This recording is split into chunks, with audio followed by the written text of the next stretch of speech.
Welcome to the Legend Nerd, a new YouTube channel all about myths, legends and creatures. So, you're asking yourself, why are you looking at my back? The answer is, I did my homework, and most people say that over 70% of people will fail talking to a camera for the first time, and I certainly won't fail against the number I just made up. So, in the beginning, where do we start? What else starts with in the beginning? Bible.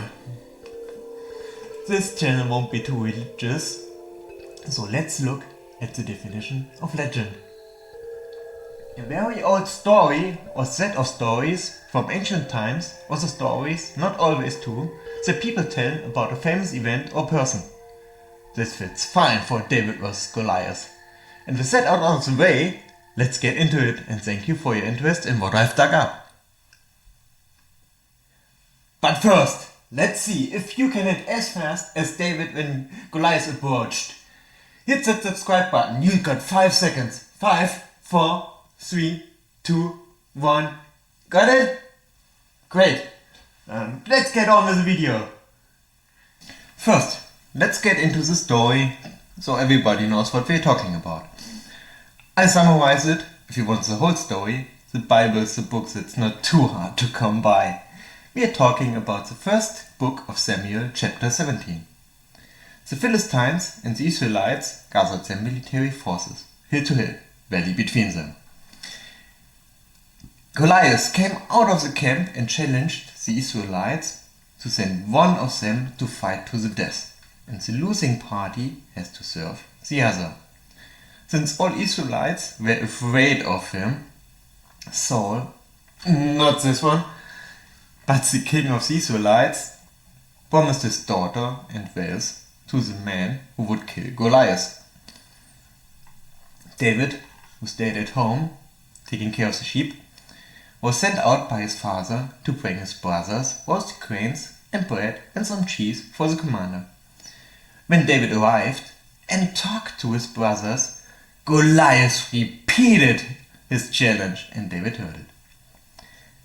They were shocked how this man was talking to the army of the living God. Saul warns David that he's a small boy only, and this giant has been a warrior for many years. But David said, whenever a bear or lion kidnaps any sheep from his flock, he always chases them and kills them to save the sheep. The same God who saved him from those bears and lions will save him from that giant who defied the army of God. Saul gave him some armor, but David couldn't really move in it, so he just went on without it and took his shepherd's staff, 5 stones from a nearby stream, and a sling. Goliath made fun of the small boy. "Am I a dog for you coming to me with a stick?" David answered, "You fight with armor and swords and spears, but I fight for the Lord, and the corpses of all Philistines will be fed to the animals." When Goliath charged at David, he took a sling, shot a stone which penetrated the forehead of the giant and made him drop down dead. David ran to the giant, took his sword and chipped off his head. The other Philistines ran for their lives, and David took the head to Saul. Does the place exist? So let's see where it was. The Bible says between Mount Soko and Mount Azekah, the valley of Elah, so somewhere. Actually, let's just use this one. Legit enough. Yes, the place exists. Did David really exist? So, it is up to find some proof for some shepherd who lived thousands of years ago. But let's keep on reading in the Bible. In the aftermath. So, wasn't there a pledge by King Saul? So David killed the champion of the Philistines everybody was afraid of. Because of that, he was a bigger hero than the king. So, of course, the king wanted to kill him. He sent him to another war to bring him 100 foreskins of Philistines. If he meant that, he'll marry the king's daughter.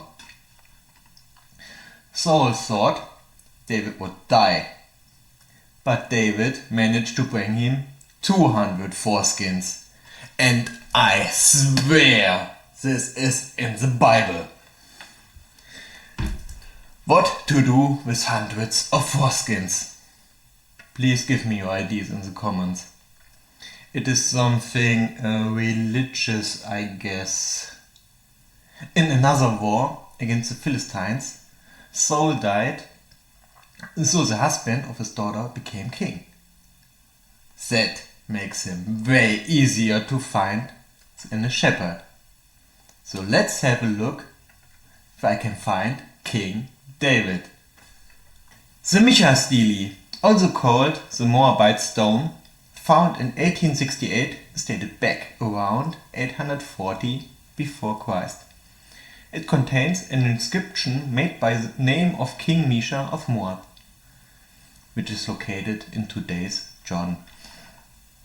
The important thing for us on the stone is line 31, where it talks about the house of David, meaning Judah. Some scientists say the stone is religious and not historic. Others even doubt the reading and say it's something else entirely.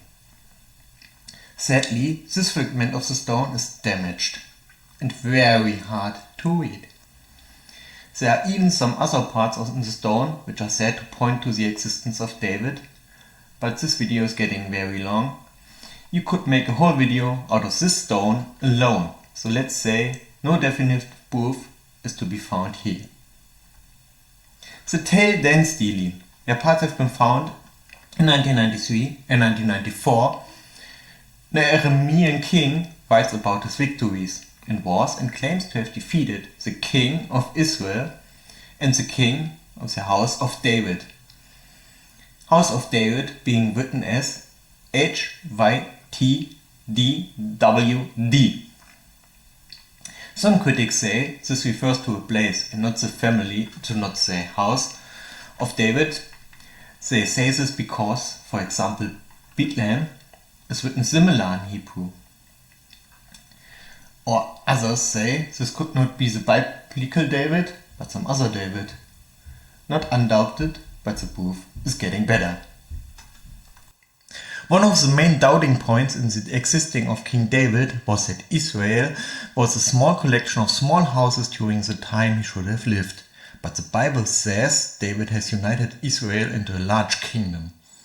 In 2006, Eilat Matzah led some excavations in the city of David, that's the name of some excavation site in Jerusalem, and found some large structures, which he believes could have been the temple of David. Also, within these structures, some bullas, which means some ancient clay seals, with names from some other biblical figures, have been found. From as far as what I can find, there's no definitive proof for it to really be David's palace. During excavations in Tel Dan from 2007 to 2013, an extraordinary strongly fortified city has been found. It is built of stones weighing up to 8 tons and 2 very large gates. Also found was a multi-level palace and a very large storehouse with many pillars. The city can be dated back to around 1000 before Christ, around the time where David should have lived. This proves Israel was much larger state than assumed before. Actually, many more evidence for the existence of King David has been found, and mentioning them all would make the video endless. No definitive proof so, but it is very plausible that David could have lived. Was there a Goliath, and was he a giant? So it was a challenge to find some proof for the existence of a king, and now I should find some proof or indications for some warrior who should have lived 3000 years ago. Challenge accepted. So in 2005, an inscribed pottery shard was unearthed at Tel Dan, the site of the biblical city of Gath, where Goliath came from according to the Bible. It is from the right time and shows two names very similar to Goliath, which proves such names have been used there at that time. Here in Hebrew, ALWT and WLT, and this is Goliath. Most people doubting the existence of Goliath say nobody at that time could have been that large. So let's see how large the Bible says he is. 4 cubits and a span. Which Jeffrey Chadwick, Jerusalem Center Professor of Archaeology and Near Eastern Studies at Brigham Young University, says is about 7.8 feet or 2.38 meters. There are some sources for different measures, but just go with me here. According to the Guinness Book of World Records, the largest man who has ever lived, and they don't get as far back in history until Goliath, was Robert Wadlow, and he was 8 feet and 11 inches, about 2.72 meters. Many other people in modern times are documented to have grown over 8 feet, but it is doubted that large men could have been warriors because of them having trouble walking.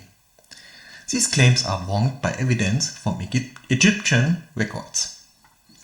The Shazu, a group of warriors from the land of Canaan, are described to be over 8 feet tall.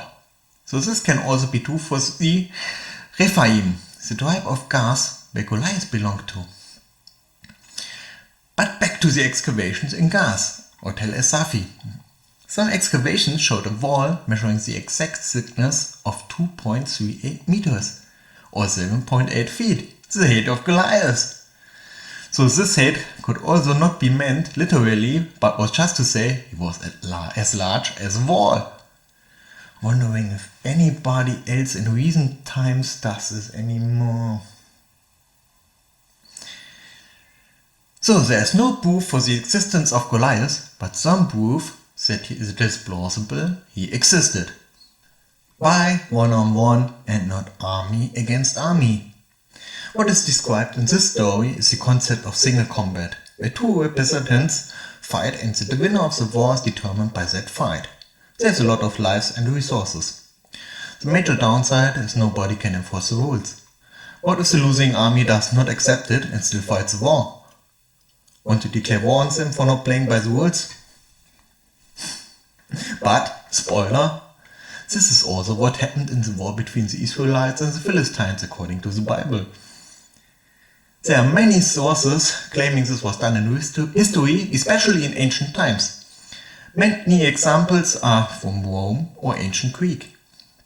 And there are DNA studies which prove the Philistines came from the Aegean in Greece. So this point makes perfect sense. Could David have killed lions and bears? So, what about the bears and lions that David claims to have killed? The Syrian brown bears still lives in Israel today. Sadly, it is only in the zoo. Let me cite the zoo. The bears living at the zoo are just a remnant of a bear population that lived in Israel in the past and was described in the Bible. In the not too distant past, the inhabitants of this country were all too familiar with the bears, and occasionally they even had the privilege of having their flocks of sheep attacked by them. Exactly what we are looking for! And there are many other sources that those bears lived in Israel in the ancient times. Now, let's get to the lions. It's pretty easy when looking around the internet to find some people claiming lions existed in Israel in ancient times. But I prefer proof if it exists. I know the channel is about myths and legends, and those are more talk than proof, but it's also about the true stories behind it, so it's time to dig deeper. And I found proof that they lived in Israel on IUCN. So the next question is, how legit is IUCN? It is the world's leading organization with experts and governments from all around the world. It is reviewed externally. Please see the external reviews in the link in the description. So let's say for short, if there would be any doubt on them, you would be able to find it, and they are legit. Did shepherds use slings? It is no rocket science to build a rope and a pouch. You can use many different materials for it. even wool from the sheep. Many say the sling has been used since the Stone Ages, but it's hard to prove, since the materials the sling is made of are easily biodegradable and the ammunition is just stones. It is widely accepted that it has been used by shepherds. Then, it's also very well known as a shepherd's sling. And there are also other uses for it than only defending the flock. If a sheep runs away, you can throw a stone in front of it to make it turn back in the right direction. Was the sling a weapon? We are not talking about a slingshot here, which is known to be a child's toy. Instead, we are talking about a sling. There is proof slings have been used in various armies. Just to name some examples, in Egypt, there were even some slings found in the tomb of Tutankhamun or by Assyrian troops. The Roman troops called them funditores, with it being used in many armies. It should have left no doubt that this was a deadly weapon. It needs a lot of time and practice to detach an unearring, but if there's one thing you have a lot when you're a shepherd, it's time. Did David really kill Goliath? If we read on in the Bible, in 2 Samuel 21:19, it says Elhanan slew Goliath. Now we have 4 possibilities. 1. The authors wrote this Goliath story to make King David look better. 2. It's a mistranslation. 3. Elhanan could be a nickname of David. 4. We have 2 different persons, both named Goliath. So, which one is it? Just keep reading, and in the 1 Chronicles 25, we find that Elhanan should have killed Lami, the brother of Goliath. The easiest way to clear this fog is looking at the original Hebrew text. Let me explain. There are 2 very similar looking words in Hebrew, Ed and Ahi. Ed has no English translation. It just stands in front of the word which the verb is meant to be acted to, the direct object. For example, he killed Ed Goliath. The word order in Hebrew is different. This is just to clarify that one aspect. As you can guess, Ahi means the brother of.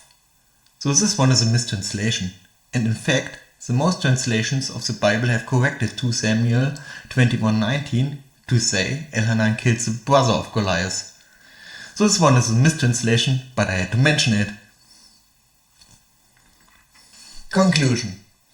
I have not mentioned it yet, but I cannot find any evidence outside of the Bible for the existence of King Saul.